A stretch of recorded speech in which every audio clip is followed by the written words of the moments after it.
મારા છૂટાછેડા કરવાના હતા. કેટલા સમયથી છૂટાછેડા નતા થતા? 2 વર્ષથી છૂટાછેડા નતા કરતા. કયા કારણે તમે છૂટાછેડા કર્યા?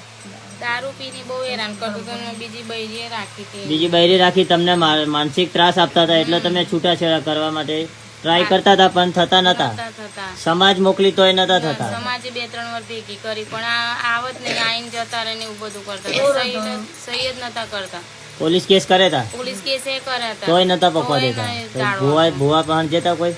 ભુવા પાણે જતા તોય કશું નથી. પછી શંકર ભુવાજી ની મેડીમાં તમે બાધા રાખી? એક વખત અહીંયા આવીને એમને કીધું કે 3 મહિનામાં છૂટાછેડા થઈ જાય. કેટલા સમય છે? 3 મહિના થઈ ગયા? 3 મહિના થઈ જાય. 3 મહિના થવા અને તમારું કામ થઈ ગયું. બાધામાં શું લાયા છો? 1 ડઝન 500 પેડા અને 1 શ્રીફળ.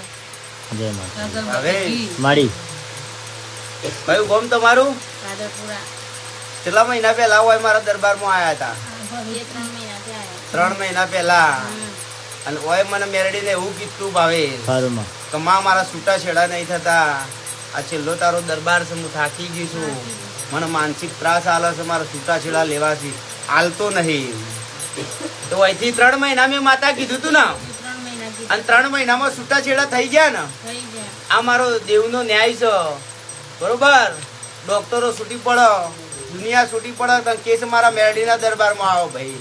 એ આ કુવાસીના છૂટાછેડા કરીને હું માતા લાવી છું કે હું લાયા છું બાધામાં.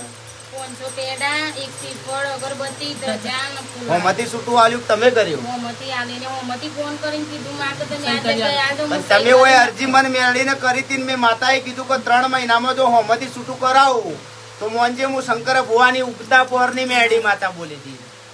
થઈ ગયું હોમતી? એ મારા મેરડીની આછી સલાહ બાધા હેડો.